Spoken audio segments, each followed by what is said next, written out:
Muchísimas gracias a todos por participar en esta sesión virtual. Mi nombre es Gustavo Payán, soy el subdirector del proyecto Asegurando la Educación. Es un proyecto financiado por la Agencia de Desarrollo Internacional de Estados Unidos, USAID. El proyecto Asegurando la Educación busca, en resumen, crear espacios seguros de aprendizaje, sobre todo en contextos de crisis y conflicto. Es un proyecto que se implementa o se ha implementado hasta la fecha en 5 ciudades principalmente de Honduras, en Tegucigalpa, San Pedro Sula, Choloma, Tela y La Ceiba, en un número limitado de centros educativos y de distritos.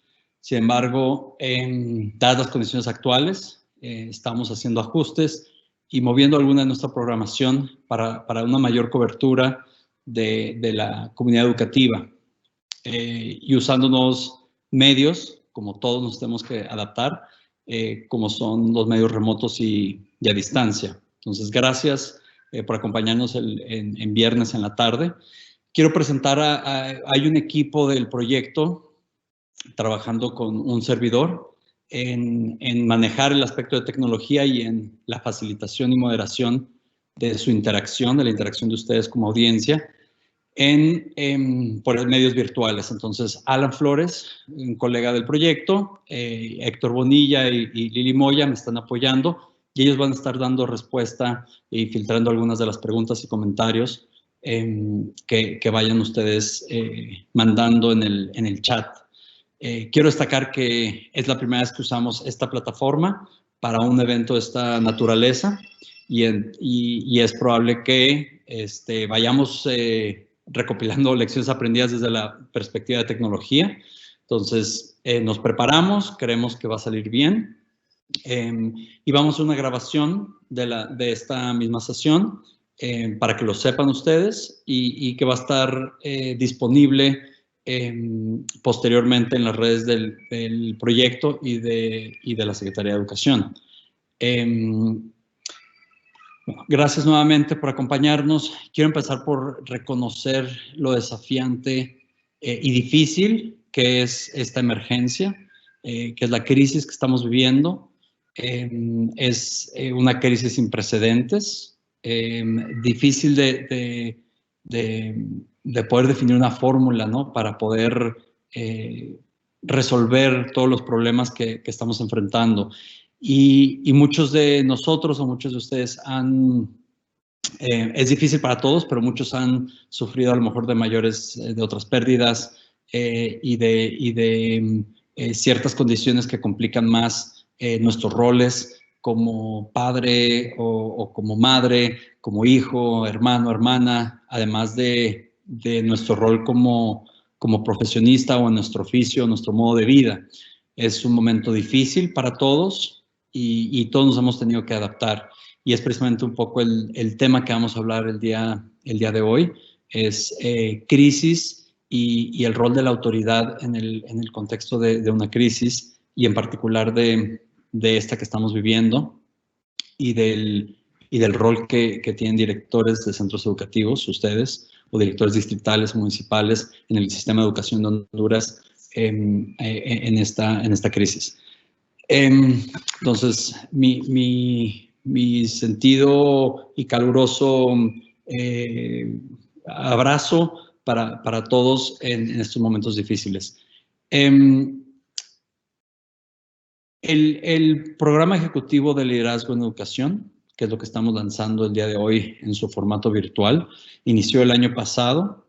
El PELE, como le llamamos por sus siglas, es un programa dirigido a directores de centros educativos de Honduras, pero abierto también a directores distritales, municipales o departamentales, autoridades dentro del sistema educativo que juegan un rol crítico en el logro de los indicadores educativos en Honduras. Entonces, el PELE, ahora estamos experimentando como todos, haciendo esta versión a distancia, y esperamos que sea de mucha utilidad. Ahora, la ventaja es que vamos a poder llegar a muchos más directores y esperamos que sea de utilidad. Una nota es que tengo mis apuntes aquí al lado, entonces voy a estar haciendo referencia en la medida posible, voy a estar tratando de hacer contacto visual. pero voy a estar haciendo referencia a mis notas también y voy a tener algunas diapositivas que vamos a poner en pantalla durante la transmisión. Lo otro es que, como todos, mis hijos, bueno, estoy en casa y mis hijos y el perro están aquí y entonces, bueno, tenemos que lidiar con todo esto, ¿no? Y hacerla trabajando mientras están los niños activos. Unas pautas y avisos. El audio no está activado para ustedes como participantes. El número de participantes fue limitado a cierto número de directores en el sistema para poder asegurar que la parte de conectividad no se interfiere. Si tuviéramos muchos participantes, la conectividad del internet podría afectarse. Entonces fue limitado, pero vamos a abrir la grabación para otros. Los comentarios y preguntas están habilitados en la sección del chat, pero van a ser moderados por mis colegas que ya presenté de manera virtual. Haré quizá un par de preguntas durante la presentación para que ustedes puedan ir compartiendo sus experiencias y abriendo el espacio de aprendizaje entre nosotros como comunidad en el espacio del chat. Y voy a hacer algunas preguntas al final de mi conversación, de mi ponencia, para tratar de fomentar el diálogo y que sea esto, en alguna medida, algo interactivo. Yo espero dedicarles no más de 20, 25 minutos a platicarles algunos conceptos de este tema de crisis y autoridad y unas reflexiones que más bien lo que quiero es facilitar un proceso en donde podamos pensar desde nuestra perspectiva en la situación en la que estamos y como directores en algunos de estos conceptos y cómo aplican a nuestra realidad. Muy bien, hay algunos conceptos, voy a entrar a la sesión ya. Hay algunos conceptos de los que quiero compartir y quiero destacar que no son ideas de un servidor, no son ideas propias. He jalado mucho este contenido de un profesor de liderazgo de la Universidad de Harvard, pero creo que aplican mucho y lo que quiero es que juntos las contextualicemos, sobre todo a título individual, cada quien las contextualice y las aplique a su realidad, ¿no? Entonces, estos conceptos, vamos a hablar de una fase de las fases de una crisis y el ciclo de vida. Vamos a entender algunos o a comprender algunos elementos de dónde está la zona de confort, dónde está la zona de aprendizaje y estas fases en el ciclo de una crisis, de preparación, de emergencia, la fase adaptativa. Vamos a hablar del desequilibrio, el caos y el estrés que se genera a raíz de una crisis. Toda crisis se caracteriza precisamente por generar un desequilibrio. Veníamos trabajando en algo normal y la crisis rompe con ese normal y genera ese equilibrio. Vamos a hablar un poco de eso. Vamos a hablar un poco de la respuesta que damos ante las crisis, no de la perspectiva psicosocial necesariamente como lo hicimos en la sesión de Asegurando tu Bienestar, sino más bien desde la perspectiva de autoridad y cómo a veces, sin darnos cuenta, evadimos el trabajo, ¿no? y reflejamos algunas responsabilidades en otros. Vamos a hablar del entorno que nos une, que es y cuáles son esos lazos y cómo como autoridad podemos fomentarlos, ¿no? El entorno que a fin de cuentas hace que las condiciones puedan ser más fáciles y llevaderas a pesar de la adversidad. Y vamos a hablar de autoridad como frente y centro de una crisis, no porque lo sea necesariamente, pero por el rol que se amplifica en los contextos de una crisis. Relacionado a la autoridad, vamos a hablar un poco de confianza también. Estos son algunos de los conceptos que vamos a platicar. Voy a prestar algunas diapositivas y vamos a ir abriendo el espacio posteriormente. Bueno, las crisis se caracterizan por por tener mucho en juego o tener algo en juego o algo en riesgo. Dependiendo de la crisis, hay más en riesgo que otras veces. Esta crisis, sin duda, hay mucho en riesgo, ¿no? Estamos hablando de salud pública, de vida humana, de modos de vida, de empleos, de educación, de aprendizaje, de tejido social. Hay mucho en riesgo. Y es por eso que es importante que tengamos estas conversaciones. Entonces, eso es una de las características, ¿no? Hay algo que está en riesgo. Por otro lado, se caracterizan de tener un alto índice o cierto índice de incertidumbre, ¿no? No es fácil predecir lo que va a pasar en este espacio de emergencia. No siempre se puede predecir, se busca hacerlo. Hay modelos de salud pública, modelos matemáticos que están tratando de medir el impacto a nivel económico, la pérdida de empleo, pero no siempre se puede predecir. Hay cierto nivel de incertidumbre, ¿no? En este caso, no sabemos cuándo va a acabar este proceso de emergencia que conlleva la cuarentena o el toque de queda. No sabemos cuándo van a regresar las escuelas. Podemos predecir y podemos hacer algunas proyecciones de que quizá en un mes, quizá en 2, quizá en 3, pero hay cierto grado de incertidumbre. Y una tercera característica importante es la presión del tiempo, ¿no? Por las mismas características de que hay algo en juego, hay incertidumbre, la presión del tiempo es importante, ¿no? Hay crisis que duran poco tiempo, ¿no?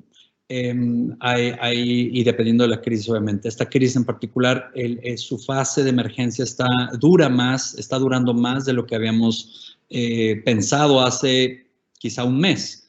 Y quizás sea más corta de lo que pensamos hace 2 semanas. Entonces, por un lado, combinando estos factores de incertidumbre con un periodo de tiempo considerable, hace esta crisis algo bastante agudo que es importante tomar en cuenta. Las crisis en general, y yo creo que podemos poner, Héctor, la primera diapositiva. Sí, me confirman, ya está, sí está ¿sí la pueden ver? Ok, entonces esta primera diapositiva parece una gráfica de economía, pero lo que queremos es aquí ilustrar algunos de los conceptos de lo que hemos hablado. Entonces las crisis obviamente difieren entre ellas, ¿no? Son distintas. Lo que está en riesgo es distinto, lo que está en juego, los periodos de tiempo, el nivel de incertidumbre es distinto. Pero el ciclo de vida estándar podemos pensar en una gráfica para ilustrarla de esta manera. Voy a destacar algunos de los elementos de la gráfica que nos van a ir ayudando a analizar estos conceptos. Por un lado, en el eje vertical, tenemos el grado de desequilibrio, de estrés, de caos que impera durante las diferentes fases, ¿no? Entonces, podemos pensarlo como el grado de intensidad de desequilibrio. En el eje horizontal, tenemos las fases de tiempo, ¿no? Por un lado, son 3 fases. La fase de preparación, es decir, previo a la crisis. A veces las crisis nos podemos preparar o tienen bien anticipadas con tiempo. Este tiempo varía, obviamente. Si hablamos, por ejemplo, de un huracán, podemos predecir que va a entrar un huracán a veces con 1 semana o 10 días de anticipación, con cierto nivel de certidumbre.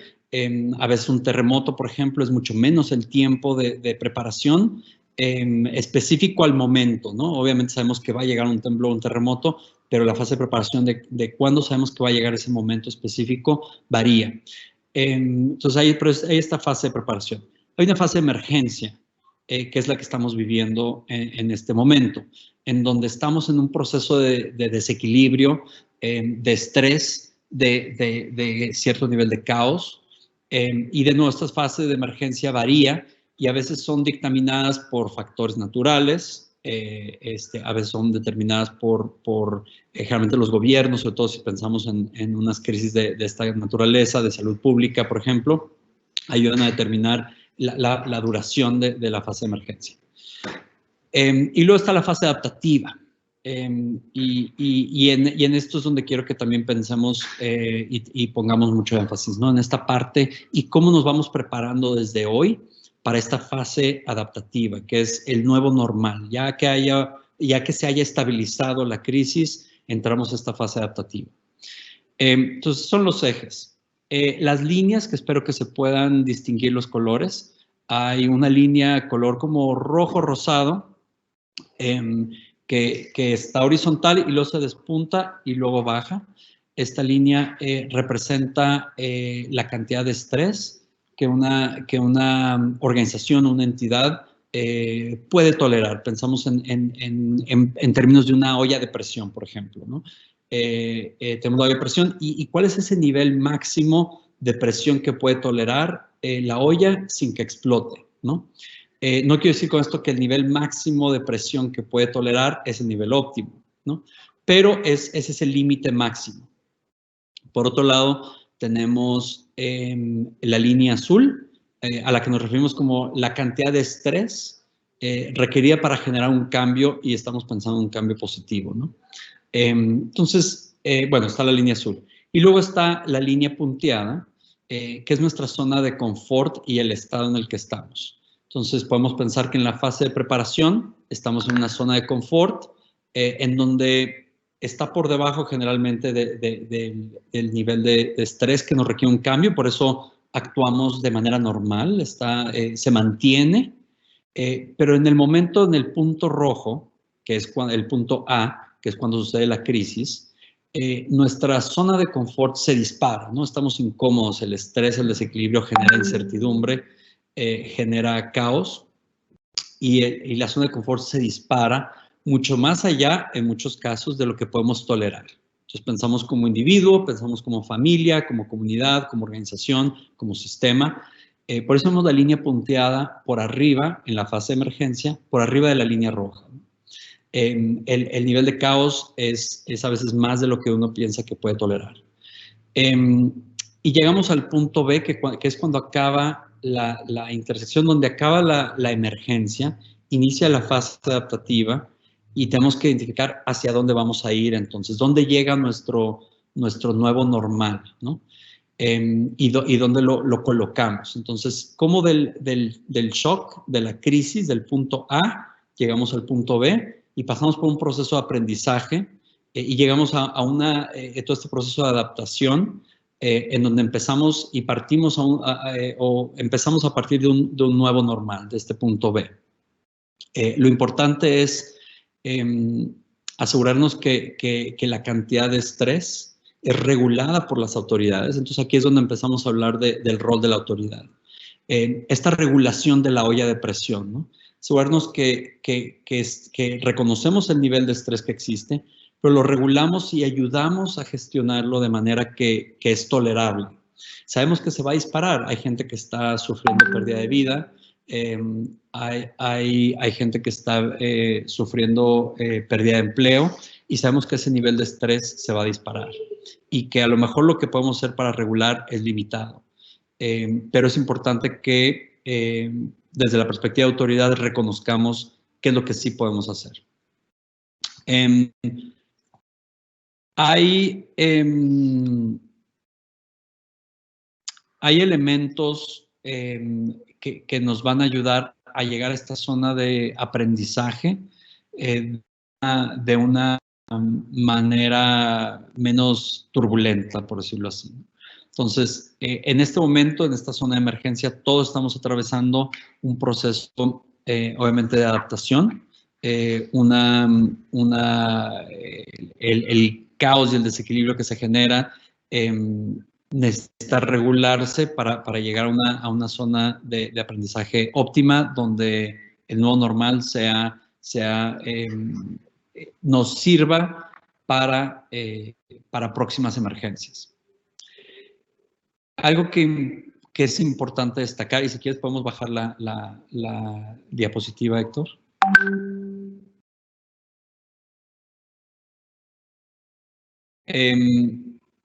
¿Se bajó la diapositiva? Ok. Perdón. Me voy a meter a... Ok. No, podemos... ok. Algo que es importante es que la medida en que hay muchos factores que subyacen y que están latentes o que existen cuando el momento que toca una crisis y que hacen que a veces estos niveles de estrés se disparen, ¿no? Estos factores, y si pensamos en el sistema educativo, factores como exclusión o falta de acceso, pueden agudizar el estrés que genera una crisis. Y esta serie de condiciones que ya subyacen, que ya existen, pueden hacer mucho más, agudizar de nuevo el estrés. Y un ejemplo es, supongamos, y que sabemos que se están dando casos, por ejemplo, de incrementos en violencia doméstica. Esto sucede durante las crisis, precisamente porque hay una condición en donde a lo mejor generalmente la víctima es la mujer. No quiero generalizar, pero vamos a usar como ejemplo que la víctima fuera la mujer y el agresor fuera un hombre, por hablar de un ejemplo nada más, la pareja. En donde ya hay una relación de abuso, puede que esté latente, ¿no? Puede que esté ahí y que la mujer y, bueno, la pareja sabe, ya tiene una dinámica normal, ¿no? U horizontal, si pensamos en esta fase preparatoria. Una crisis como esta, en donde lo que está ocurriendo es que tenemos que estar en casa todo el tiempo, en donde la gente está más estresada, donde no hemos aprendido todavía y es difícil poder convivir las 24 horas del día con la misma persona o el mismo grupo de personas. Esta crisis lo que va a hacer es que esta condición que ya que está subyacente, que es esta dinámica de abuso, de abusador y víctima, se va a disparar y se va a evidenciar mucho más. Entonces, es un ejemplo crudo, pero es mucho lo que sucede y es lo que vemos. Entonces, todas estas condiciones de vulnerabilidad se exacerban, se incrementan durante la fase de emergencia y es probable que también en la fase adaptativa, si es que no se trabaja en ello. Entonces, es por eso que es importante ahorita, en este momento, identificar y reconocer cuáles de estas condiciones ya estaban ahí y están agudizando la emergencia, ¿no?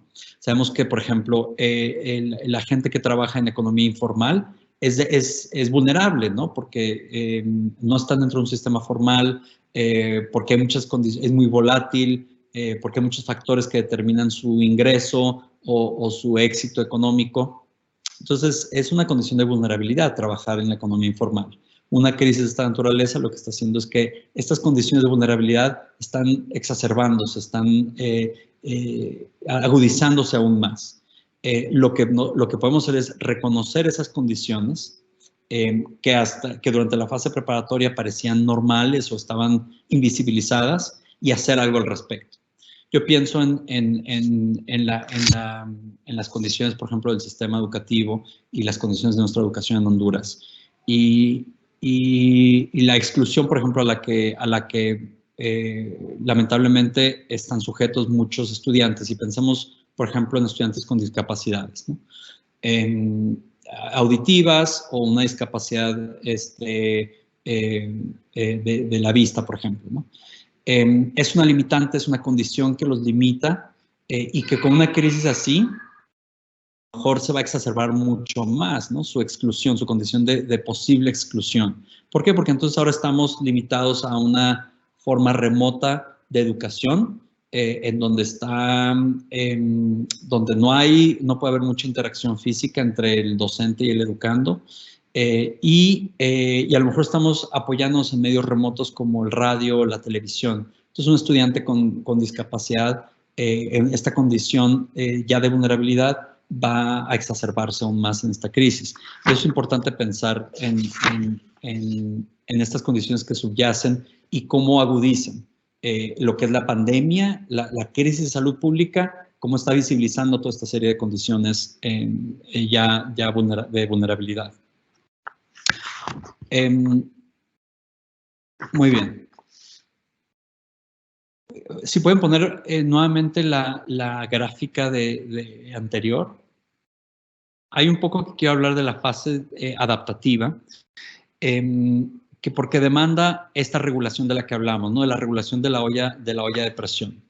Y quiero poner de ejemplo el proyecto. Algunos de ustedes conocen, bueno, la mayoría de los que están ahorita participando lo conocen, pero es probable que otros y otras lo estén conociendo por primera vez si ven la grabación de este video. Bueno, veníamos acostumbrados a hacer programación de cierta manera, ¿no? Hacer este programa de PL de manera presencial. De repente viene este caos y tenemos que regular y tenemos que adaptarnos. Y con esto quiero hacer énfasis en esta palabra, adaptarnos, ¿no? Estamos todos aprendiendo a adaptarnos a esta realidad. No porque esta realidad vaya a ser nuestra nueva realidad por toda la vida, no es que creemos queremos y creemos que nos quedamos a vivir en cuarentena todo el tiempo, pero ciertamente aún cuando acabe la emergencia va a haber una nueva realidad. Y que pensemos cuáles son esas nuevas habilidades, nuevas competencias, nuevas actitudes y aptitudes que hemos tenido que desarrollar para adaptarnos. A título individual, cada uno puede pensar en ellas, o sea, cómo puedo aprender a convivir con mi familia las 24 horas y no hacernos daño, no atacarnos, ¿no? Cómo puedo aprender a llevar a cabo mi trabajo de manera remota mientras están mis hijos corriendo atrás de la conferencia, ¿no? Mientras están los gritos los ladridos del perro.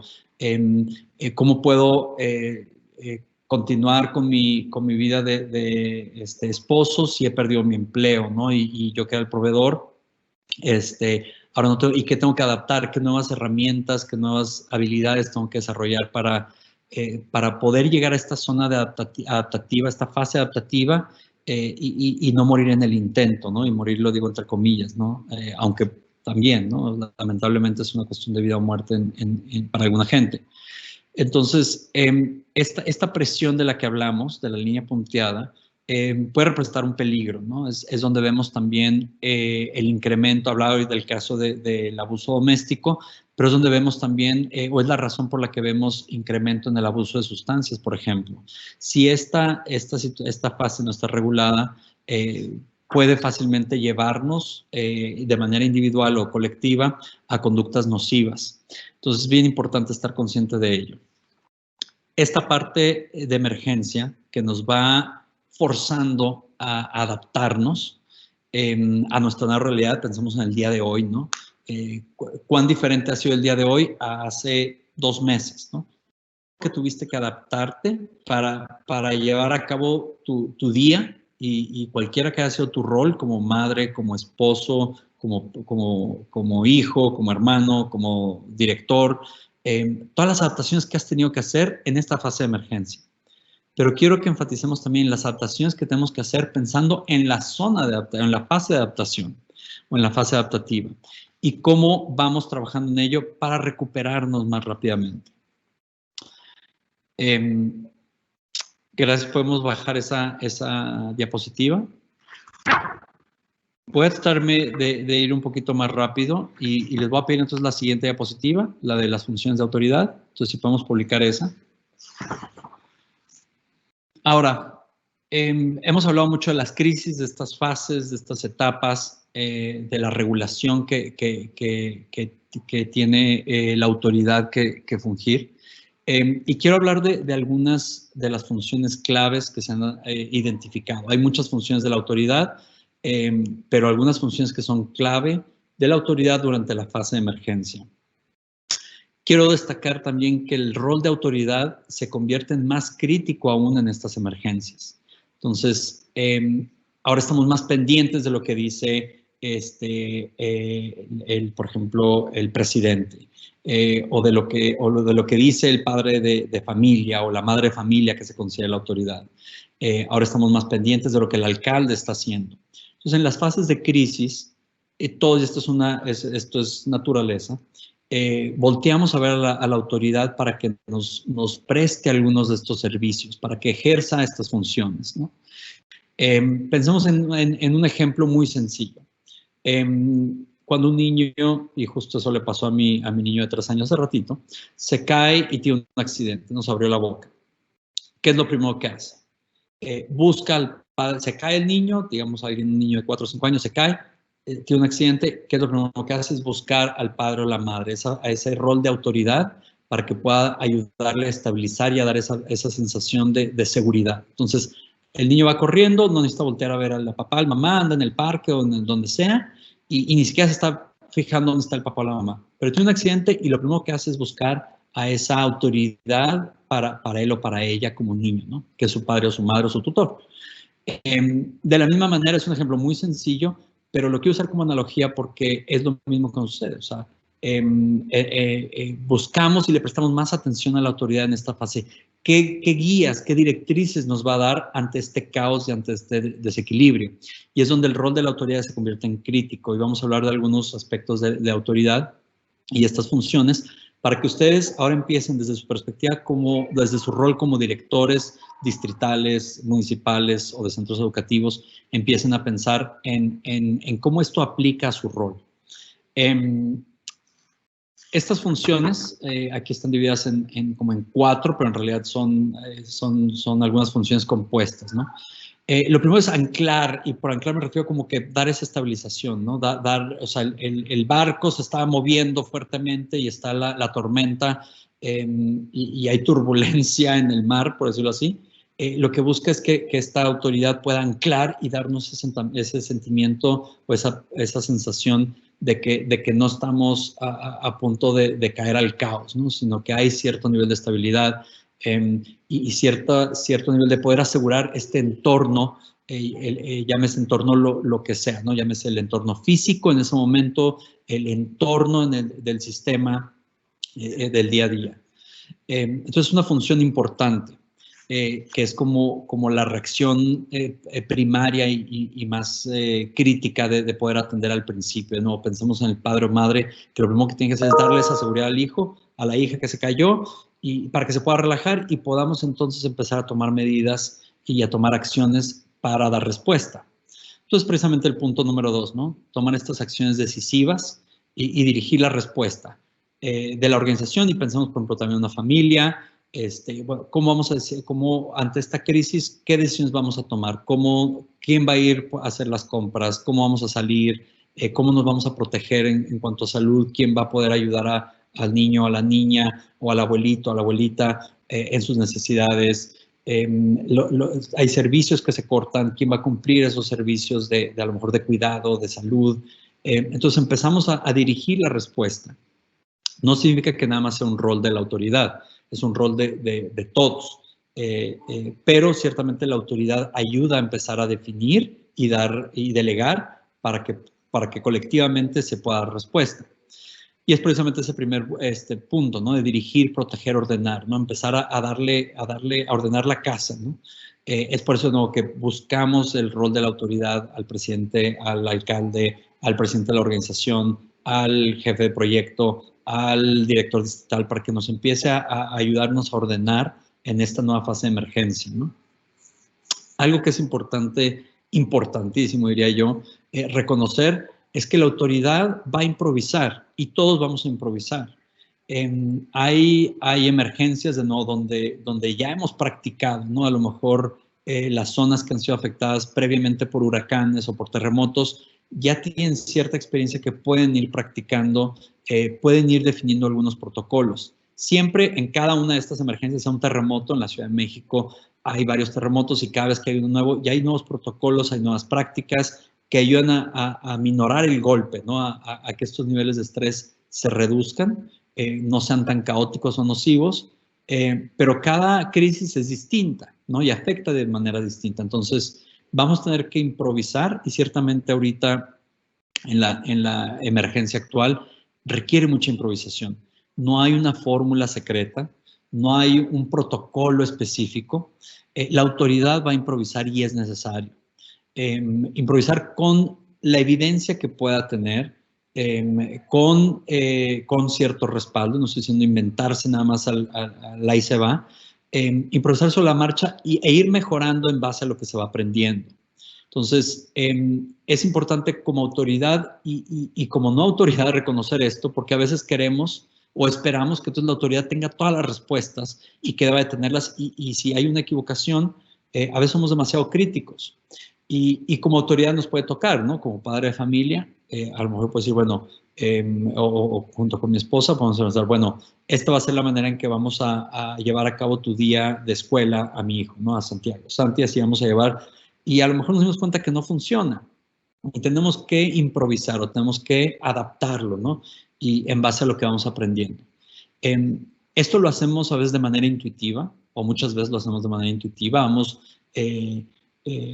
como diríamos en México, midiéndole el agua a los camotes, ¿no? Vamos viendo qué va funcionando y dónde tenemos que regular la llama de la estufa para bajarle o subirle, ¿no? En realidad vamos construyendo el avión mientras volamos y hay que ir armando las piezas, hay que irlas embonando y a veces hay una turbulencia y tenemos que dedicarnos a otra cosa. Entonces, esto es importante destacarlo porque nos va a ayudar a regular ese nivel de estrés. Tenemos que ejercer cierto nivel de comodidad con la incertidumbre, ¿no? Y saber que tenemos que seguir improvisando hasta que definamos todo esto, ¿no? Pero aún en la fase adaptativa vamos a tener que ir improvisando hasta cierto punto.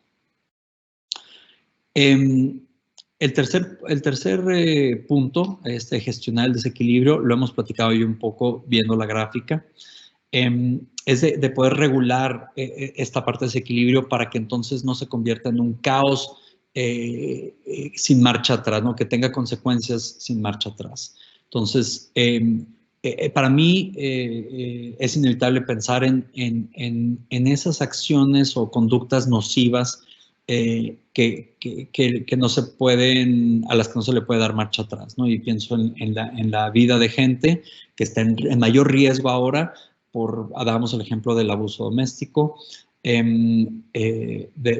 pero a cualquiera de las escalas, la importancia es poder regular esta olla de presión para mantener este desequilibrio en una zona en donde nos lleve a la zona adaptativa de la mejor manera.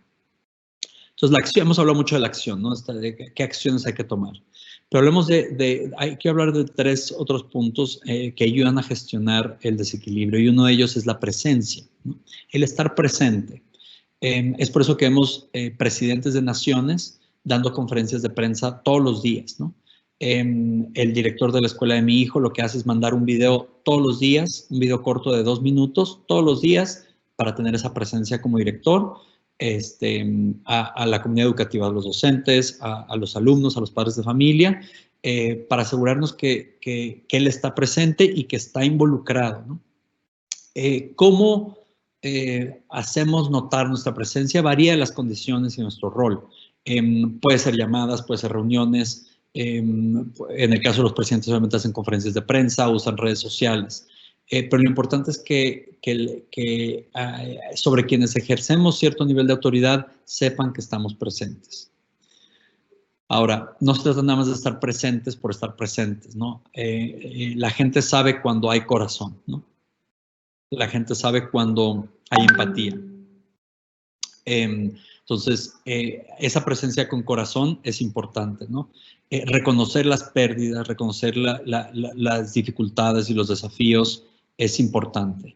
Va a ser difícil poder avanzar mucho y pensar, asumiendo que la gente no está sufriendo pérdidas, pérdida de empleo, pérdida de identidad, pérdida de espacio personal, pérdida de trabajo, pérdida de remuneración, pérdida de seguridad, pérdida de muchas cosas, ¿no? Entonces hay que hablar sobre eso, reconocerlas, no necesariamente estoy diciendo que nos convertamos en terapeutas, pero reconocerlas para que haya esa empatía y que esa presencia y acción tengan más significado. Y este último punto de confianza y resiliencia. Hay una tendencia en muchas partes de tener desconfianza a la autoridad, ¿no? Es un comportamiento humano que se acentúa bajo ciertas condiciones, ¿no? Cuando no ha habido buenos líderes o buenas autoridades, entonces tendemos a desconfiar en las demás. Pero aquí tenemos como autoridad, estoy hablando de nuestro rol como director, pensar en cómo ayudamos a fortalecer el tejido de confianza con nuestra comunidad educativa. Va a ser importante hacerlo, va a ser importante reconocer que a veces no siempre confían en uno o en una.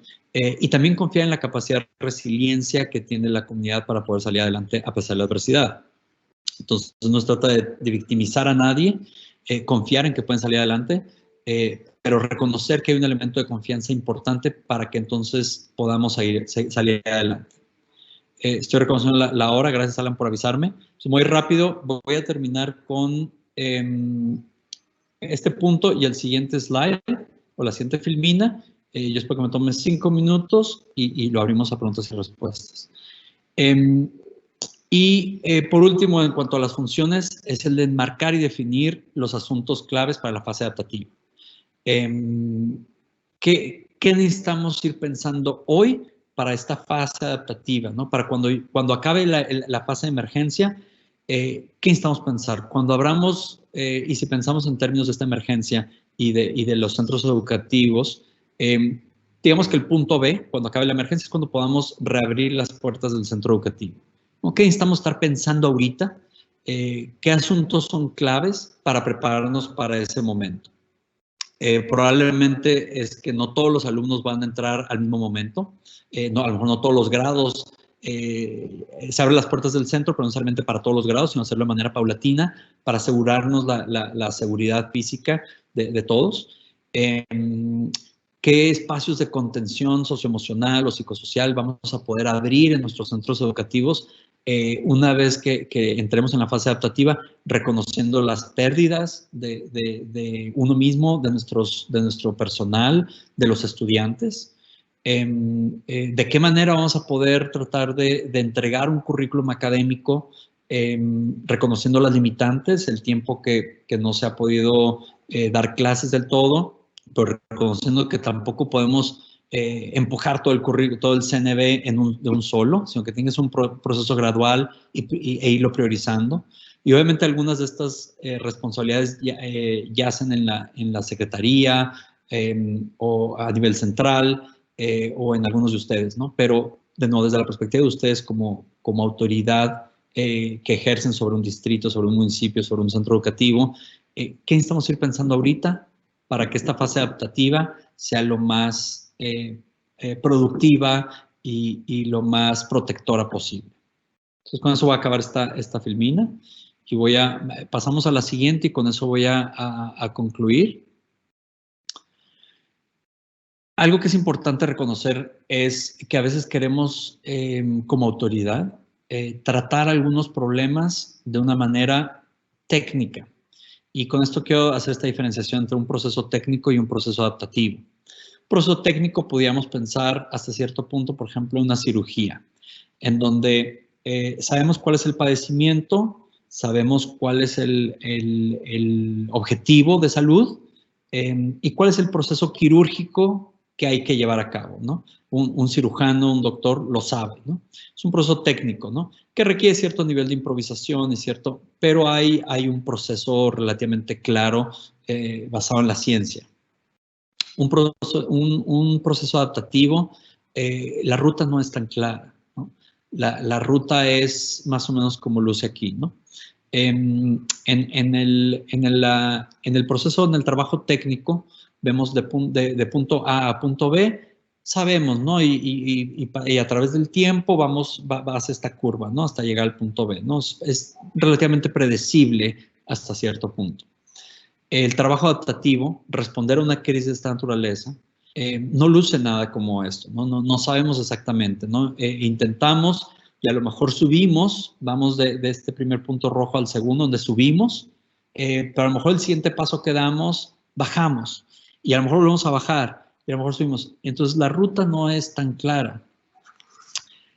Tenemos que reconocer que es un proceso con cierto nivel de improvisación, claro, vamos aprendiendo sobre la marcha, y requiere mucho de estar tocando base, ¿no? De estar haciendo consultas con el equipo. Entonces, si pensamos en la fase adaptativa, que es un trabajo como la línea roja, vamos a regresar, va a haber cierto nivel de entusiasmo, por un lado, de decir, bueno, ya regresamos, parece que la fase de emergencia está quedando atrás, hemos reconectado en el centro educativo, pero empieza a haber manifestaciones de pérdida y de extrañar y caos, porque bueno, ¿y ahora qué priorizamos? ¿Matemáticas o ciencia? Pero ahora resulta que tenemos menos matrícula porque muchos niños han desertado. Y empieza a ver, a manifestarse todas estas otras condiciones que nos hacen irnos para abajo.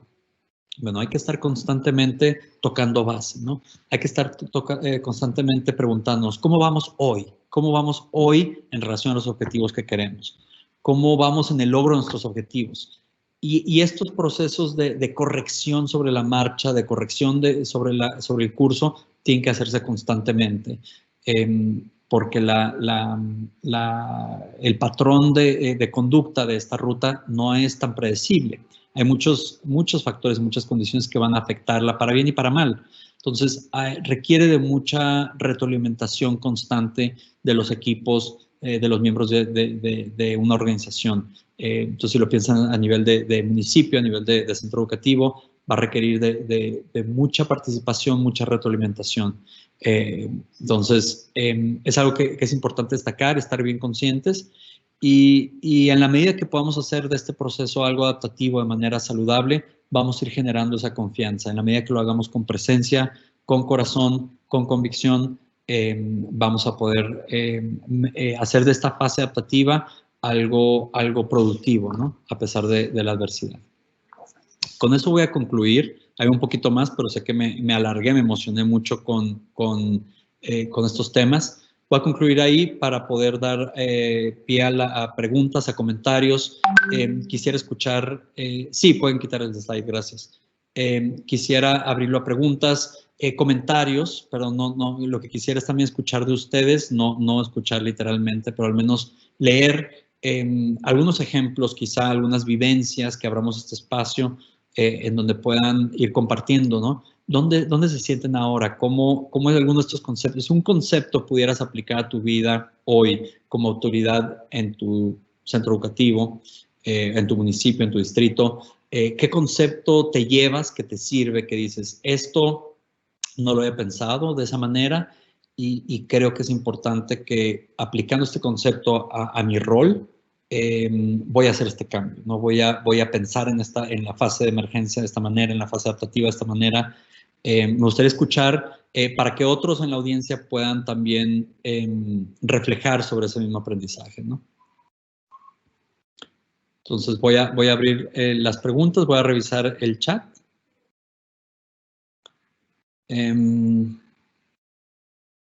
Gracias a todos los saludos, estoy leyendo apenas los saludos. Alan me ha estado apoyando en poder dar respuesta a algunos de ellos.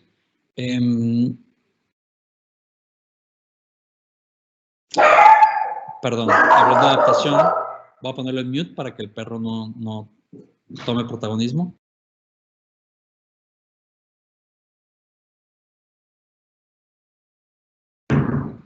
Por ahí veo un comentario de Zaira. Es importante en nuestro caso, tratamos de estar involucrados y ser veedores de lo que los compañeros realizan, apoyarnos mutuamente, darnos ánimo, compartir por este tipo de medio un momento de compartir, de escucharnos. Y Zaira, yo creo que eso habla mucho de lo que hablamos de estar presentes con corazón. Y bueno, felicidades, porque sí se requiere mucho de esa conexión, de esa presencia, sobre todo si estás en un rol de autoridad, de que puedas estar presente para aquellos a quienes representas autoridad. Y es importante aquí complementarlo con la otra parte del programa o del proyecto Salón de la Educación, que es la parte de bienestar, ¿no? Sabemos que como autoridad tampoco nos olvidamos de nuestro propio bienestar y lo procuramos y procuramos el bienestar de todos en nuestro equipo, ¿no? Gracias por los comentarios de la sesión.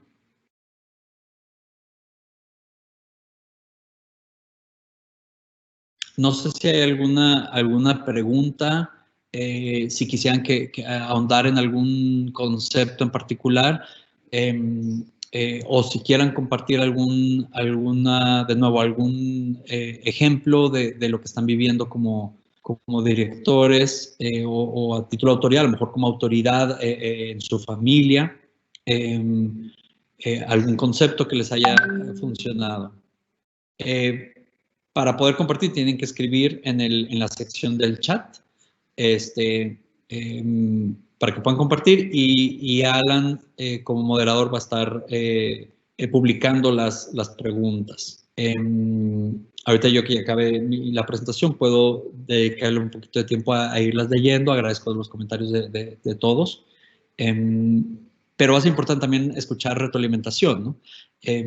Pensando un poquito en estos conceptos de los que hablamos y nuestro rol como proyecto, que es apoyar en generar espacios seguros de aprendizaje, en poder atender a una crisis, continuar, asegurarnos que los centros educativos continúan siendo espacios seguros y de protección, no nada más de aprendizaje, como precursores de cualquier proceso académico, ¿no? Entonces, eso es algo importante mantener en cuenta, que los centros educativos, y no nada más el espacio físico, el espacio que cuando habla del entorno, a eso me refiero, ¿no? El entorno es el espacio físico de un centro educativo, pero el entorno que ahorita conforma tu centro educativo, ¿cómo puedes tú como autoridad procurar que siga siendo un espacio seguro, un espacio de protección, como precursor del aprendizaje, ¿no? En la medida que los estudiantes, docentes puedan sentirse protegidos, sentirse estabilizados, van a poder llevar a cabo esas funciones de aprender, de compartir, de estudiar. Y yo sé que hay muchas cosas que no podemos hacer como directores para lograr esa estabilización o esa estabilidad en la vida propia de un docente, ¿no? Hay muchos factores que cada docente está viviendo, pero al menos desde tu rol como director distrital o director de centro educativo, ¿qué es lo que sí puedes hacer? Ok, por ahí una... Gracias, Leslie.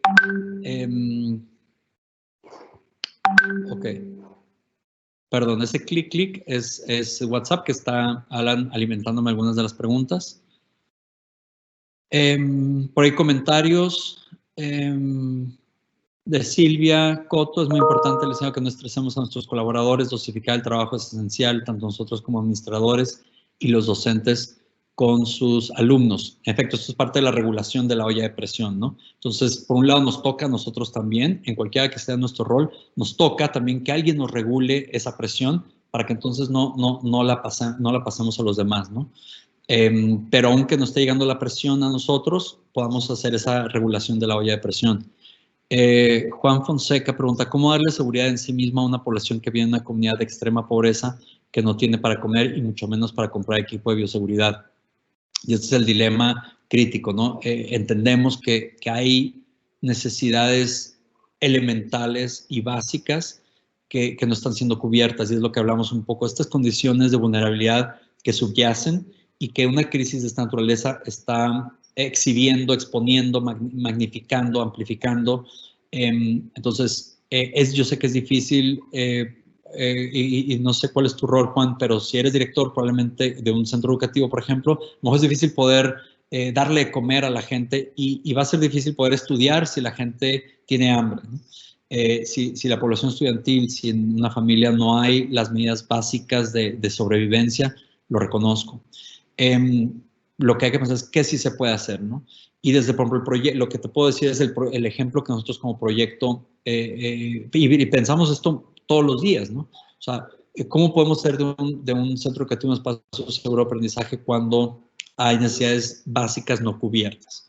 Entonces, parte de lo que buscamos hacer a veces es ser facilitador de poder juntar a los actores que pueden traer algo a la mesa, ¿no?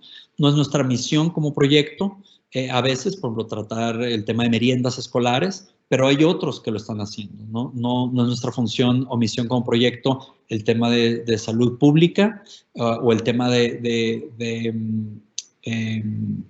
algún tema de nutrición, por ejemplo, de meriendas, pero podemos identificar a lo mejor algunos recursos y lo estamos tratando de hacer. Entonces, no creo tener necesariamente una respuesta a tu pregunta. Es algo que todos vamos a estar lidiando con ello, pero hay otros quienes sí están trabajando en eso, ¿no? Y es aquí donde la alianza y las relaciones son importantes, ¿no? Sandra, saludos a todos. Cuando pienso en un regreso me pasan tantas situaciones a la mente. ¿Cómo hacerlo en un centro que las instalaciones no son las adecuadas para practicar las medidas de bioseguridad, que es una problemática de los centros educativos? Yo puedo decir que esto es algo que sé que lo hemos platicado con la Secretaría de Educación en un rol de asesoría, y la Secretaría está muy consciente que las condiciones de infraestructura no son en muchos centros las óptimas para garantizar la bioseguridad. El tema de agua, por ejemplo, yo sé que no todas las escuelas tienen agua potable y cómo se van a lavar las manos los niños y mantener cierto nivel de higiene si ni siquiera hay agua. Entonces, eso es algo que tiene que tomarse en cuenta para que durante la emergencia, para que la fase adaptativa no sea nociva, ¿no? Entonces, todo eso se tiene que tomar en cuenta.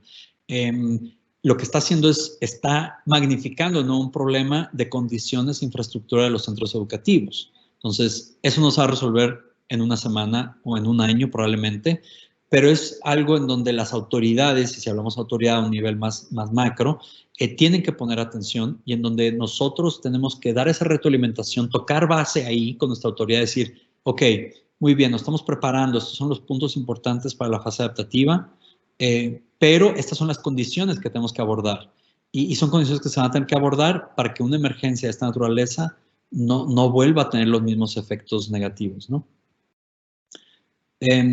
Referente a la fase adaptativa, me preocupa realmente la situación actual de algunas comunidades en las que yo laboro. Por ejemplo, ahorita muchas familias están preocupadas por tener que comer en casa. La pregunta es cómo asimilar esta adaptación a esta realidad al retorno a clases. Bueno, lo comentaba hace rato, es cierto, si no están cubiertas las necesidades básicas, va a ser difícil poder pensar en aprender, en estudiar o en los procesos educativos. Entonces, hay organizaciones, y por ejemplo, platicando con la gente de Visión Mundial, quienes son socios del proyecto, le decía, bueno, ¿qué están haciendo ustedes en educación? Y decían, no, nos hemos enfocado a la emergencia de alimentación como primera respuesta, ¿no? Entonces, desde Asegurando no es nuestra misión necesariamente, pero sí queremos asegurarnos que se generen esos enlaces, ¿no? Entonces, hay un esfuerzo de coordinación importante, pero no siempre caen en uno, ¿no? En este caso, en uno como individuo o en mi organización. Gilma, hola Gilma, gusto en verte. Comenta, sabemos que nadie estaba preparado para estos momentos. Algo que me llamó la atención es cómo vamos a actuar después de que pase la crisis, esa etapa de adaptación de nuestros jóvenes y niños que regresen a sus aulas de clases. Ahí es donde jugamos un papel importante todos. Completamente de acuerdo, y tanto niños, niñas, adolescentes, jóvenes y los docentes. Cómo nos preparamos hoy en esta fase de emergencia para el sobrevivir y llevar acá y sobrellevar, la palabra que buscaba, sobrellevar la fase de emergencia, pero también cómo nos preparamos para la fase adaptativa, es crítico. Entonces, si pensamos en esas audiencias o en esas comunidades, bueno, ¿qué podemos ir anticipando? ¿Qué pérdidas va a haber? ¿Qué carencias van a existir? Sabemos que va a haber posiblemente una deserción escolar importante. ¿Cómo podemos mitigar esos efectos, ¿no? ¿Cómo podemos movilizar a la comunidad para jugar un rol desde hoy para esa fase adaptativa, ¿no? ¿Qué necesidades psicoafectivas, psicosociales, de aprendizaje, básicas de alimentación? Entonces, es un montón, es muchísimo. Y eso es lo que hace esta crisis tan compleja, ¿no? Que está afectando nada más la salud pública, pero todas estas condiciones que subyacen se están magnificando. No estábamos listos para esta crisis, pero el camino hemos ido improvisando a través de varias estrategias y poco a poco ir logrando los objetivos. Gracias, Nubia. De acuerdo, ¿no? O sea, la cosa es seguir intentándolo y viendo por dónde, ¿no? El camino no es directo, ¿no? Es irregular. Excelente su participación, contribuye de gran manera para el plan estratégico que tenemos para elaborar la fase de adaptación. Gracias, espero que esto sirva de algo. Excelente tema, gracias por apoyarnos, la Escuela Cámara Junior, un saludo a la Cámara Junior. Excelente participación, contribuye al plan estratégico. Gracias. El profe Miguel de la Miguel Paz Barahona, un saludo a la Ceiba. ¿Qué tan necesario e importante es que se le estén enviando tareas a nuestros alumnos en esta crisis conociendo su situación emocional y económica? Profe Oscar Rivera. Bueno, yo no soy la autoridad en materia pedagógica para decir, pero lo que sí se sabe es que hay que balancear. Por un lado, no queremos dejar los procesos de aprendizaje olvidados, pero hay que reconocer las necesidades, así como están hablando de la comida o de las necesidades básicas, hay que reconocer las necesidades psicoafectivas, socioemocionales de los estudiantes. Entonces, siempre es un balance y mantener el equilibrio no es fácil. Estamos, recuerden, en un proceso de desequilibrio. Entonces, a lo mejor empiezan algunos sistemas, algunos países han empujado la parte académica, han buscado tratar de no perder tiempo en la parte académica y empiezan a regularle a la olla, ¿no? Empiezan a decir, ok, bueno, necesitamos bajarle a la presión porque hay estos otros elementos que si no, esto va a ser tóxico. Entonces, es un balance. Yo creo que no hay una fórmula precisa porque varía de tantas condiciones. Sí, claro, hay condiciones donde tienes estudiantes que a lo mejor tienen computadora y acceso a internet y pueden tomar sus clases porque no tienen de qué preocuparse porque hay comida sobre la mesa, ¿no? Y a lo mejor tienen los dos papás, que uno trabaja y el otro le apoya. Pero también hay una realidad de hogares monoparentales donde no tienen acceso a internet, donde no hay televisión y donde hacer la tarea es como un lujo pensar en algo así. Entonces, varía tanto que es ir improvisando nuevamente, ir tocando base, ¿no? ¿Cómo vamos? ¿Cómo vamos? Me preocupa, pero son las 4:02, voy a tratar de evacuar algunas de las preguntas, con gusto me puedo extender si es que todavía a la gente le interesa. Me puedo extender hasta las 4:30, tampoco para alargar esto eternamente.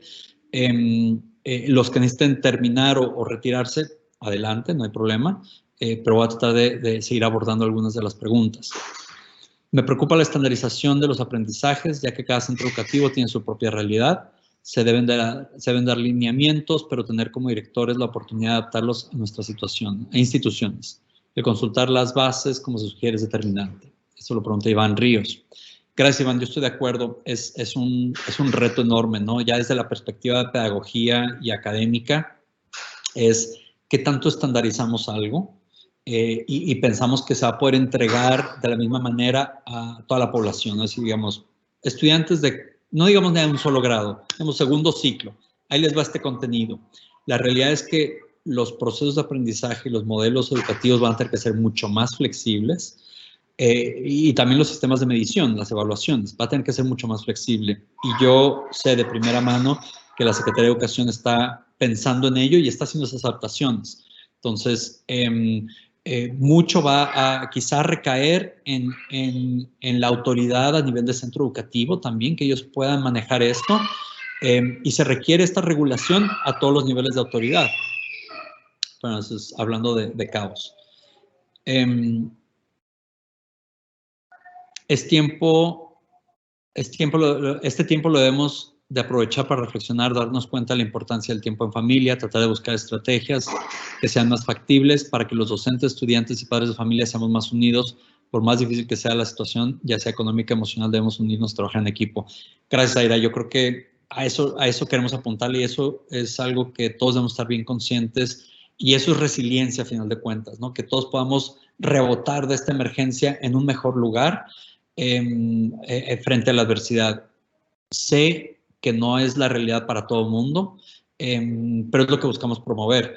Y quiero aprovechar un paréntesis para, hablando del tema de socioemocional, es que el programa de aprendizaje, para aquellos que muchos de ustedes lo conocen, pero quienes vean esta grabación posteriormente quizá no, el proyecto Asegurando la Educación tiene un programa de aprendizaje socioemocional que llamamos PASE, que estamos ya traduciendo a versión virtual remota para poder entregarlo.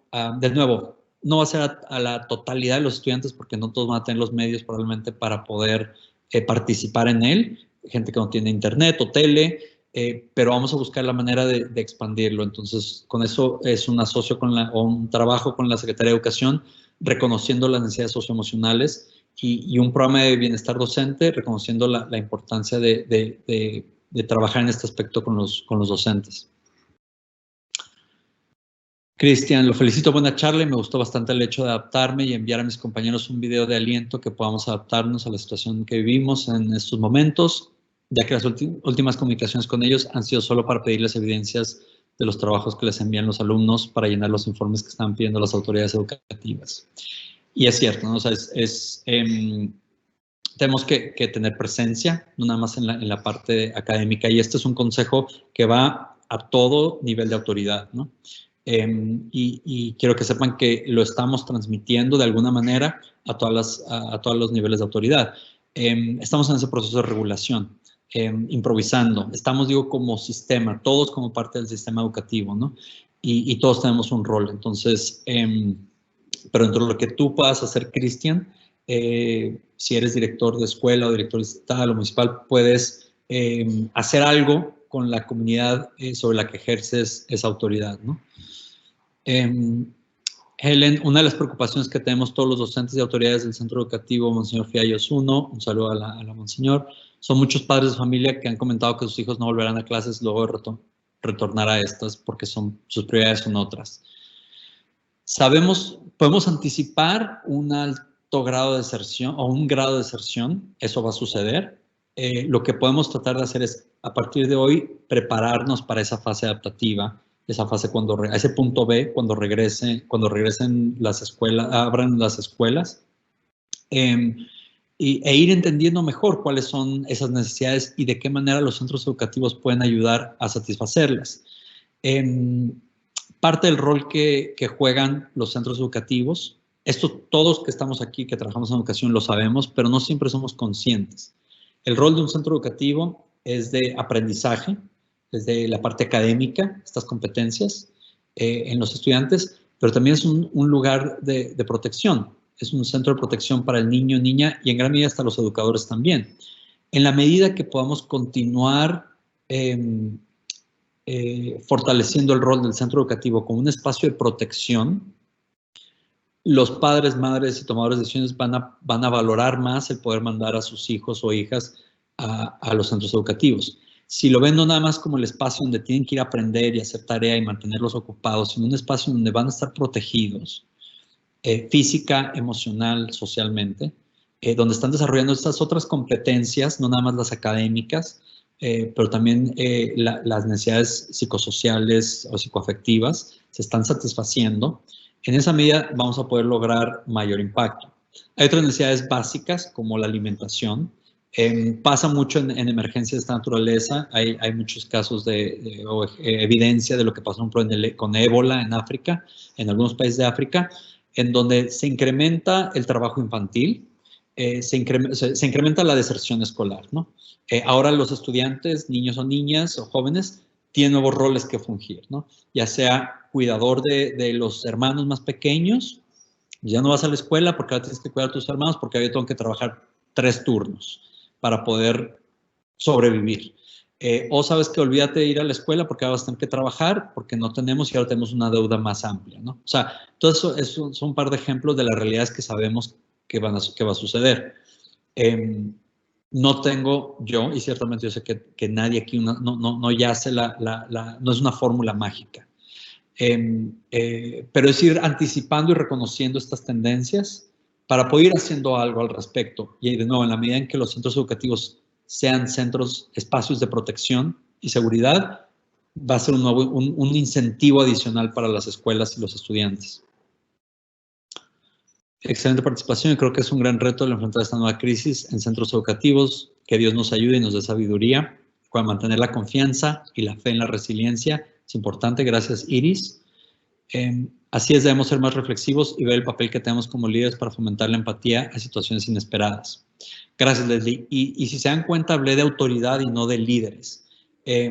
Yo creo que algo que aprendí con estos materiales que estoy tratando de compartir es que hay una diferencia entre autoridad y líder, ¿no? No siempre la autoridad ejerce liderazgo, ¿no? Y no siempre el líder tiene un rol formal de autoridad. Entonces, a veces los equiparamos, pero no es necesariamente lo mismo, ¿no? En teoría debería de ser, ¿no? He hablado de autoridad porque independientemente de si ejercen o no liderazgo, todos son autoridad, ¿no? Estoy dirigiéndome a ustedes como directores de centros distritales, municipales, con un rol de autoridad. Y yo espero que también, y confío, y sé, porque conozco a muchos de ustedes, que están ejerciendo un rol de liderazgo. Ahora, no necesitas ser autoridad para ejercer liderazgo, ¿no? O sea, un estudiante puede tener una autoridad muy limitada quizá, ¿no? No es parte del gobierno escolar o no es parte del comité de convivencia, no tiene nadie a cargo, no tiene ni hermanos menores. Entonces, a lo mejor no tiene, su autoridad es muy limitada, pero puede ejercer liderazgo. Entonces, sí quiero que hagamos la diferenciación entre autoridad y liderazgo. La conversión de hoy se centró en el rol de la autoridad. Hay presidentes de países que están tratando de responder a la crisis de COVID y que han tenido mal desempeño usando métricas como el número de contagios, por ejemplo. Entonces, quizá el liderazgo entra en cuestión, pero la autoridad no, porque la autoridad sigue siendo formal, sigue siendo el presidente del país, ¿no? Y no me refiero a ningún país en particular, ¿no? Hay casos donde se ha disparado y donde a lo mejor el liderazgo ha sido bueno, pero la autoridad... Entonces, son dos conceptos distintos que a veces se combinan, ¿no? Pero no siempre. En mi caso, estoy muy pendiente de lo que los compañeros están haciendo con sus estudiantes y gracias a Dios ya tenemos un buen grupo de ellos trabajando en casa a pesar de tantas limosnas. Gracias, que bueno, no viene el nombre de la persona, pero gracias por compartir. Y estas buenas prácticas hay que compartirlas con otros para inspirar y para decir, bueno, mira, esta es una forma en la que lo estamos haciendo, ¿no? Cristian, el tiempo nos está dando la razón de la importancia que en estos momentos tiene el que los centros educativos cuenten con aulas tecnológicas, ya que son herramientas indispensables, pero al parecer a las autoridades educativas miopes no les importó cuando ordenaron cerrarlas. Ojalá después de esta situación lo piensen y permitan su reapertura.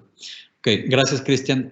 Yo creo que definitivamente la charla del día de hoy no es para hacer crítica, al menos mi objetivo no ha sido hacer crítica de nada, cada quien conoce su realidad. Y de nuevo, esta emergencia y cualquier crisis lo que hace es amplificar condiciones que ya existían y que a veces nos olvidan. Entonces, si el cierre de aulas tecnológicas o de competencias tecnológicas ha sido una limitante, bueno, yo espero que ahora se prioricen. Hablamos, por ejemplo, hay un programa también que tiene Asegurando la Educación, Docentes por la Paz, que es un programa de desarrollo profesional para docentes en contextos de crisis y conflicto. Hace 1 año y medio proponíamos hacer una versión digital del programa, ¿no? Y hubo bastante resistencia, ¿no? Escuché mucho, no, es que a los docentes no les interesa, es que no se conectan, es que es difícil. Y es cierto, yo tampoco soy muy buen aprendiz a distancia, ¿no? Yo necesito el papel y el lápiz y estar ahí, ¿no? Pero ante esta crisis nos damos cuenta de que necesitamos retomar y repensar algunas decisiones anteriores y que vamos a tener que desarrollar nuevas competencias, ¿no? Entonces, la tecnológica es una de ellas, tanto para estudiantes, pero también para docentes y autoridades educativas. Quiero abordar una pregunta que me mandó Alan.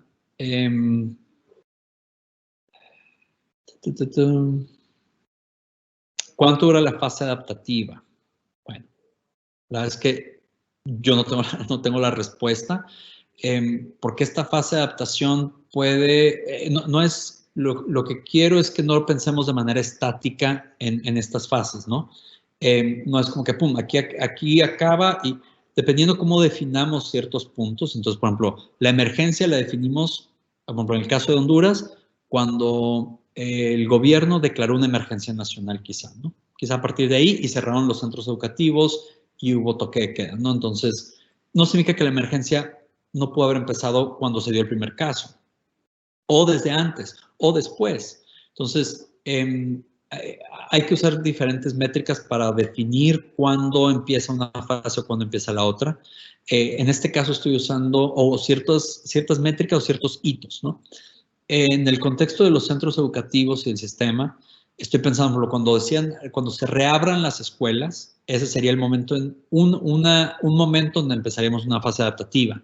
Pero no significa que la emergencia ha culminado, ¿no? O sea, no es estático, nada más que visualmente no podía representar tanta dimensión. Pero las fases, no sabemos, ni siquiera la fase de emergencia sabemos necesariamente cuánto va a durar. De nuevo, un hito a pensar es la reapertura de clases.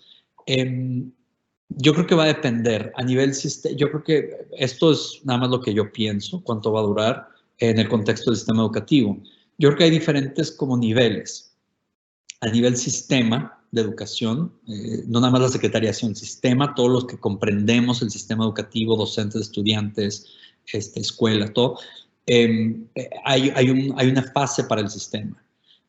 Pero cada escuela inclusive, cada municipio, cada distrito es un ecosistema en sí. Entonces, una escuela puede tener una fase adaptativa quizá más rápida, si ha logrado regular esta emergencia, si ha logrado pensar en los temas importantes para la fase adaptativa. Y claro, toda la parte macro le afecta, pero en la medida que el ecosistema, un centro educativo como ecosistema, pueda sobrellevar, a lo mejor la fase adaptativa puede ser más rápida que para otros centros educativos. Entonces de nuevo, esto es algo que yo creo, ¿no? No es que sea así necesariamente, pero yo creo que va a variar dependiendo de los niveles y dependiendo de qué esfuerzos se llevan a cabo durante esta fase de emergencia, para que entonces la fase adaptativa pueda ser más rápida y podamos llegar a este nuevo normal, ¿no? Es difícil cuando no podemos cubrir a un 100% de los alumnos de todo el distrito por la carencia de tecnología en algunos alumnos. Esto es una realidad, lamentablemente, para Honduras y para muchos países, en donde las limitantes para usar ciertos métodos educativos, como puede ser Internet, pero no más Internet, inclusive el radio. Si bien el radio tiene mucha más cobertura, no tiene cobertura del 100%. Entonces, hay que utilizar modelos multicanales, multimodales, para tratar de llegar a esa cobertura. Y yo sé que se está planificando, y desde videos, como para quienes puedan tener acceso a tele o a internet, radio, pero también inclusive versiones en papel, sobre todo para a lo mejor comunidades más remotas en donde el radio ni siquiera llega. Esto toma tiempo, ¿no? Por ahí decía alguien, no estamos del todo preparados, nadie estaba del todo preparado para esto. Entonces, vamos construyendo sobre la marcha, vamos construyendo el avión mientras volamos. Observo poca participación de las autoridades distritales en esta conferencia. Qué lástima, como siempre, ni tiene interés. Bueno, de nuevo, sin afán de interés, el PL, nada más para clarificar, el PL está dirigido a directores de escuelas. Tradicionalmente lo hemos dirigido a directores de escuelas. En esta ocasión quisimos abrir, fue muy poca el tiempo que se le dio, esto no para justificar, pero sí para hacer realidad. Como todos los que están participando, les llegó la invitación probablemente el día de ayer en la mañana, o 2 días, quizás y mucho. Como estamos probando tecnología y estamos viendo los temas y quién lo iba a hacer, o sea, tuvimos poco tiempo para dar el aviso. No invitamos a todos los directores distritales, sino a aquellos donde trabaja el proyecto Asegurando la Educación. Entonces, bueno. Las estrategias pedagógicas que se están desarrollando a nivel nacional, porque entiendo que en el departamento de Olancho los docentes no están trabajando. No sabría decir sobre la situación en Olancho. Un saludo a distancia, Gustavo. Gracias, Miguel. Sí, el tema de bioseguridad es crítico, es fundamental y es algo que yo sé que la Secretaría está tomando en cuenta.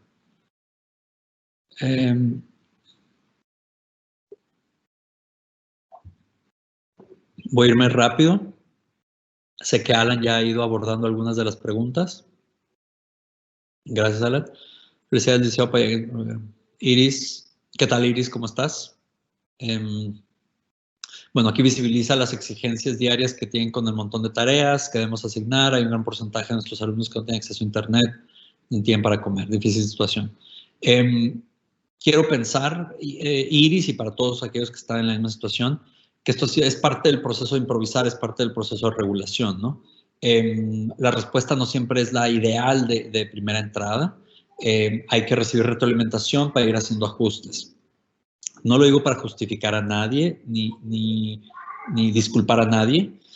Simplemente hablando dentro de estos conceptos, sabemos que es una realidad. Hay veces que a lo mejor le atinamos, como autoridad, le atinamos mejor a cómo responder a la crisis, y hay veces que no. En teoría, la fase preparatoria nos ayudaría, ¿no? Pero si las condiciones que subyacen amplifican Entonces hay gente que no tiene para comer, hay gente que no tiene internet, hay gente, es limitado lo que se puede hacer. Entonces, si esas condiciones amplifican el estrés o el desequilibrio, va a ser más difícil poder dar con una respuesta que nos lleve hacia donde queremos, ¿no? No esto no lo digo para disculpar ni justificar a nadie, y hablando de autoridad de nivel general, ¿no? Y esto nos pasa en la casa, a mí me ha pasado, en donde digo, bueno, vamos a establecer este horario, no sé qué, y mis hijos se ponen, no, pero ¿cómo? Si, en fin, hay que irle, bueno, en México decimos viéndole el agua a los camotes, ¿no? Y no siempre le atinamos a la primera, pero es importante la retroalimentación. Para mí debemos actuar con resiliencia y empatía entre todos los actores involucrados en el sistema educativo. Totalmente de acuerdo, Juan. Como vivencia propia, creo que es importante hacernos parte del interés de nuestros compañeros docentes, el saber que están bien, el simple hecho de enviarles un mensaje o hacerles una videollamada los hace sentir bien. En mi caso he usado Zoom para comunicarme con ellos, no solo para reporte de tareas o trabajo, pero para conversar, chistear y alargarnos un poco la hora. Perfecto, gracias, Leslie. En efecto, hay muchas afectaciones a nivel socioemocional y es importante reconocerlas, ¿no? Alan ya me está diciendo que estamos a las 4:22, entonces probablemente no alcance a abordar todas. Sé que Alan ya estaba abordando algunas de las preguntas y comentando, ampliando sobre lo que estamos haciendo como asegurando la educación. Yo espero que, bueno, vale, de Jaime, se reportan muchos casos de robos en los centros educativos, aún no hay una estrategia gubernamental o de gobierno local para salvaguardar los enseres del centro educativo y mantener los espacios motivadores como salas de informática y bibliotecas. Creo que es importante hacer, notificar y dar esta retroalimentación a las autoridades competentes. Algo que vamos a hacer, por ejemplo, la semana que entra es tener una sesión de asegurando tu bienestar con el sistema 911. Y esa sería mi sugerencia, ¿no? Ir buscando las autoridades competentes, no nada más de la perspectiva de educación, sino de seguridad, para ver cómo se puede actuar en ese sentido. Con eso voy a concluir. Gracias por la participación, gracias por acompañarnos. No es un tema fácil, la realidad no es fácil. Algunos a lo mejor la tenemos más sencillo y aún así es estresante. Me estreso cuando mis hijos vienen corriendo y estoy en una llamada de teléfono del trabajo y me doy cuenta qué tan fácil puedo a veces perder la paciencia, a pesar de que me dedico a esto, ¿no? A promover el aprendizaje socioemocional y la regulación de emociones y todo esto. Entonces, si yo que reconozco que estoy en una situación privilegiada porque puedo trabajar desde casa, porque tengo una computadora, porque tengo internet, porque no falta comida en mi hogar, porque tengo mi familia completa, porque estamos sanos, si yo en esas condiciones de privilegio la veo difícil y es estresante y a veces exploto, estoy seguro que aquellos que están en condiciones vulnerables o más difíciles es aún más complicado, ¿no? Es por eso que es importante reconocer esas pérdidas y yo lo que trato de hacer en mi rol dentro del proyecto es con el equipo decir, bueno, ¿cómo podemos ir regulando, ¿no? O sea, cuando el equipo dice que me tocó salir al supermercado, hay que ser flexibles ahorita, no podemos utilizar las mismas métricas o los mismos parámetros de medición hay que hacer estos procesos de adaptación en esta fase de emergencia para poder llegar a una fase adaptativa sin haber causado demasiado daño, ¿no? Sino estar listos cuando llegamos a ese punto B, donde empieza la fase adaptativa, donde podamos avanzar, ¿no? Entonces, bueno, de mi parte es eso. Vamos a continuar con las sesiones de PL. Sé que muchos de ustedes conocen a Víctor. Estamos tratando de traer a Víctor de regreso para que continúe y empiece a hablar desde la perspectiva de liderazgo, ya habiendo compartido un poco la diferencia entre liderazgo y autoridad. Vamos a hablar sobre liderazgo porque esto aplica a todos, independientemente del nivel de autoridad. Sobre todo en estos contextos de emergencia y de crisis. Espero que les sea de utilidad. Vamos a darle seguimiento, a mandarles por ahí una encuesta para recibir retroalimentación de ustedes, lo que les pareció la sesión, pero también de qué manera está utilizando algunos de estos conceptos y cómo podemos ampliar estos espacios para otros. Muchísimas gracias de nuevo por participar, gracias al equipo por facilitar el proceso, por moderar, por inventar, por la magia de la tecnología. Algo que quiero nada más reiterarles es que ninguno de ustedes está solo. Busquen aliados, Asegurando es un aliado, USAID es un aliado. No estamos solos en esta emergencia, ¿no? Entonces, nada más acuérdense de eso y ejerzamos liderazgo, ejerzamos paciencia, modelemos con nuestra propia conducta lo que esperamos en los demás. Muchísimas gracias. Dios los bendiga. Que tengamos un fin de semana.